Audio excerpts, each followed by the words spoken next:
I got to get this trailer over to my dad's. All right, what am I going to take? Am I going to take my truck? Am I going to take the Jeep? I don't know. Which drop do I need? All right, I have a 2-inch drop here. I have a 3 1/4, 3 1/2. Oh, I'm going to put bigger tires on the Colorado. You know what? I don't think I have the right drop. You know what? There's got to be a better way. All right, so like I said, there's got to be a better way to deal with these different varying heights of the hitches with different trailers and different vehicles. As far as my own situation, I have 2 vehicles. I also actually have 4 trailers that I typically have to deal with. I have 2 snowmobile trailers. I have I have 3 snowmobile trailers, and I have a utility trailer, and then we have some farm equipment that we borrow. And then you never know what you're gonna need for drops. So then you find out that you're just accumulating different stuff or different setups, and then you can never find it when you need it, and then you never had the right one, right? What we're talking about as far as the solution to this common scenario is a drop hitch. So this particular drop hitch was supplied to me by Yita Motors. I'm gonna put a link on in the description of the video that can bring you out to the seller storefront out on Amazon. They're going to be having a Black Friday sale, and so take advantage of the savings. All right, so why don't we talk about why you need a drop hitch? Because, like I said, different vehicles, different ride heights, and trailers sit at different heights and everything else. And carrying all those different options can be a pain in the butt. So what you can do is you can buy a drop hitch. And in recent years, they've changed the styles as far as what you can buy. And right now, one of the popular things to buy is the aluminum style. And if you go out on the market, there are different styles and builds and everything else. So the first and foremost is when you install this in the truck or your tow vehicle, whatever you want to make sure that the 2-part assembly is going to be rigid and it's not going to be making a lot of noise. So on this particular style, on the L, what you can see is you're going to see a channel, right? That's going to correspond with the mating part. And what that's going to do is going to lock into the L part, and it's going to really help to eliminate some of the noise that you're going to get on the hitch. And you know what? On most hitches, you are going to get some noise transfer on it. That's just part of the deal. But if you start looking at some of these other types of drop hitches, what you'll see is you'll actually see just like a straight shank, and you won't see that groove in there, and that's going to contribute to the noise. And then they're just going to be relying on the pin, right? But with that lock, basically, it kind of makes it more of a solid unit. It's going to eliminate some of the noise transfer. So another nice thing about this is, despite it being aluminum, this thing does have some mass to it. It is quite heavy. So I don't have any concerns about this thing failing down the road. And this thing, this unit with the 2 balls, it probably weighs about 10 pounds.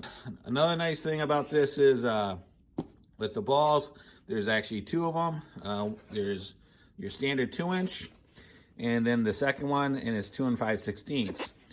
So the rating on the 2-inch is 7,000 pounds, and the 2 5/16 is 10,000 pounds. And again, those ratings are assuming that you have the correct class of hitch on your tow vehicle. And again, if you try to put a class 2 or a class 3 on it, you're not going to have those weight ratings. So that's really only applicable to like a class 4 or class 5. So another thing of what I like about these is these balls, they're actually made out of stainless steel, so they're not going to rust or anything like that. On some other hitches, what you'll see is they might be just chrome plated, or they're not treated at all. They're just bare steel. So one of the nice things about this is they're stainless steel. You should never have to worry about any type of rust or corrosion on it. Another thing they do give you is some locking pins, which is nice. And if you look, they are 2 different lengths. One's for to lock it into the vehicle. The other one is to lock it in for the height. What's nice about the locks is they are keyed alike. So one key will work for both locks. And they also come with the rubber cap to keep any type of road dirt and salt and whatever out of them. So hopefully this will stand up to the test during the winter in New England when we're going down the road. Because you know, I do tow and probably in the worst conditions with a lot of salt, sand, and whatever. So it'll be good to see how well those work. Get it hooked up to the truck, see how it looks, and see how it performs. All right, so what we're gonna do is we're gonna take the drop hitch or the L, and we're gonna insert it into the truck. And another nice feature is they do give you 2 holes to set the depth of it. So we're just gonna slide into the first hole, insert the pin, and we're gonna take the lock.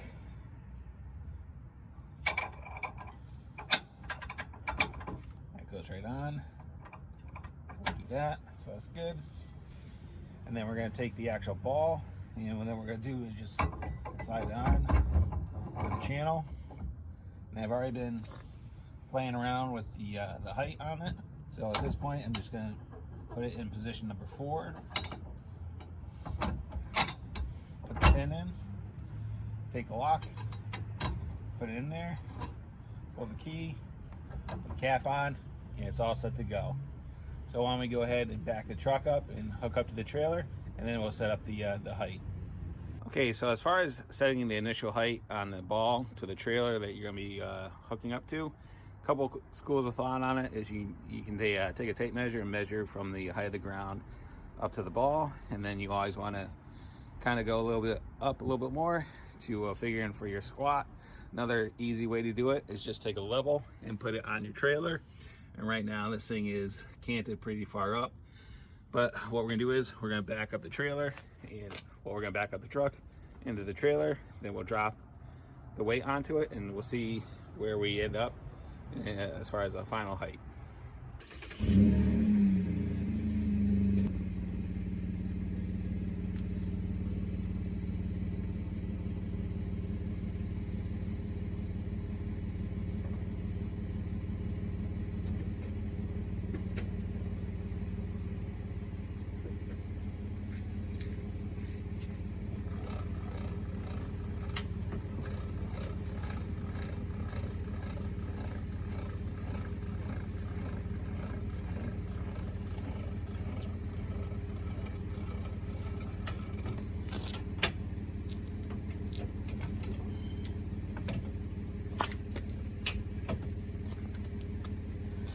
All right, so we're all hooked up and everything's locked in. Trailer jack is up, and so if you look at the trailer, as far as the weight, we're doing pretty good. We are a little bit high in the front end, but that's fine because right now there's only one sled in the trailer. So once we were to put a second one in there, it'll drop it down a little bit more, and then we'd be perfectly level. All right, so there's the final setup. Very happy with it. I think it's going to be a great solution as far as not having to carry 4 or 5 different drop hitches, and then with this you can just carry this and use it for multiple setups. So all right, if there's any thoughts, questions, concerns, whatever it may be, go ahead and leave me a comment, and check out the link in the description. That'll bring you out to the seller's storefront on Amazon. And as always, thanks for watching and have a great day. See ya.